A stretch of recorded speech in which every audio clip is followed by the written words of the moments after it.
চিংড়ি মাছ ভাপা আমার মেয়ের একটি পছন্দের মেনু। আজকে এই রেসিপিটা আপনাদের সাথে শেয়ার করে নেব। তাহলে চলুন, একটি বাটির মধ্যে চিংড়ি মাছ ভালো করে ধুয়ে বেছে নিয়েছি এবং একটি বাটিতে সর্ষে, পোস্ত ও কাঁচা লঙ্কা আমি একসাথে বেটে নিয়েছি। তারপর একটি টিফিন বাটির মধ্যে আমি তেল দিয়ে ওই ধোয়া চিংড়ি মাছটা দিয়ে দিয়েছি।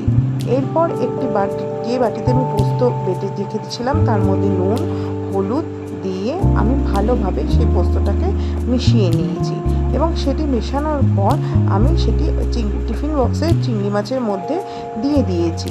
এবার আপনাদের একটা কথা বলি, আপনারা যারা ভাবেন সর্ষে বাটা মিক্সিতে বাটলে তিতো হয়ে যায়, তাদের উদ্দেশ্যে বলি, সর্ষে যখন মিক্সিতে বাটবেন তার মধ্যে একটু বেশি জল ও বেশি করে কাঁচা লঙ্কা দিয়ে বাটবেন, তাহলেই দেখবেন সর্ষেটা তিতো হওয়ার আর ভয় থাকে না।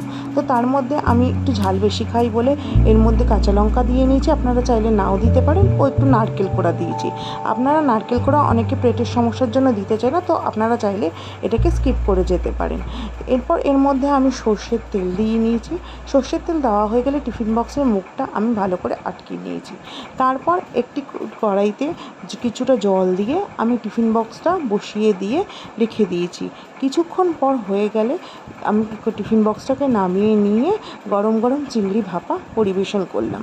আপনাদের যদি আমার রেসিপিটা ভালো লাগে তাহলে লাইক ও শেয়ার এবং কমেন্টস করবেন এবং আমার চ্যানেলটিকে দয়া করে সাবস্ক্রাইব করে দেবেন। ততক্ষণের জন্য টাটা, বাই বাই।